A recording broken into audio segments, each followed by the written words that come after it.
Welcome to another episode of our Tech Exploration podcast. Today, we're diving into the world of command line interfaces, specifically focusing on a library that's gaining quite a bit of traction in the Go programming community, Cobra. So you might be wondering, what exactly is Cobra?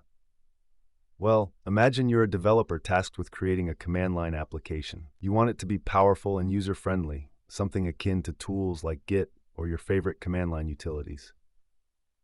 That's where Cobra comes into play. Cobra provides a simple yet powerful framework to build modern command line interfaces, complete with all the bells and whistles you'd expect. Now let's break down some of the impressive features that make Cobra stand out. First off, it supports easy subcommand-based command line structures. Ever used a command like git commit or kubectl apply?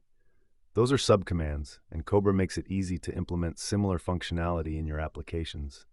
You also get fully POSIX-compliant flags. That means whether you're typing -h for help or -nas verbose for more detailed output, Cobra has you covered. And how about intelligent suggestions?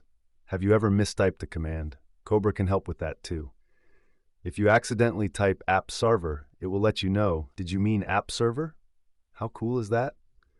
Another neat feature is the automatic help generation. You can't go wrong when your app can provide help just by adding a simple flag. It'll even generate shell autocompletion for Bash, ZSH, Fish, and PowerShell. It just keeps getting better. Now let's talk a little bit about the structure. At its core, Cobra is built around commands, arguments, and flags. A command typically represents an action you want your application to perform, while flags act as modifiers to that action. For instance, consider the command to clone a repository in Git. Git clone bear URL. Here, clone is the command, and -bear is the flag. You might be wondering about complex applications. Can Cobra handle them?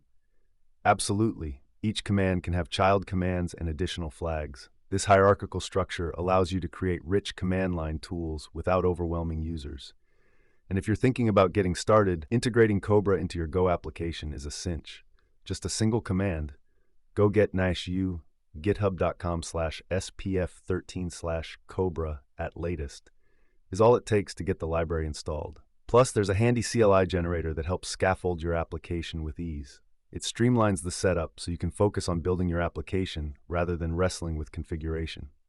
Now here's a fun fact. There are several major projects using Cobra, including Kubernetes, Hugo, and the GitHub CLI, which only speaks to its reliability and versatility. Before we wrap up, I'd love to leave you with a question to ponder. What features do you think are essential for an effective command line interface? Is it simplicity, power, or something else entirely? Thanks for tuning in today as we explored Cobra. It's a library that not only enhances command line interfaces, but also makes the development process a lot smoother. Until next time, keep coding, keep exploring, and always look for ways to make your tools more powerful.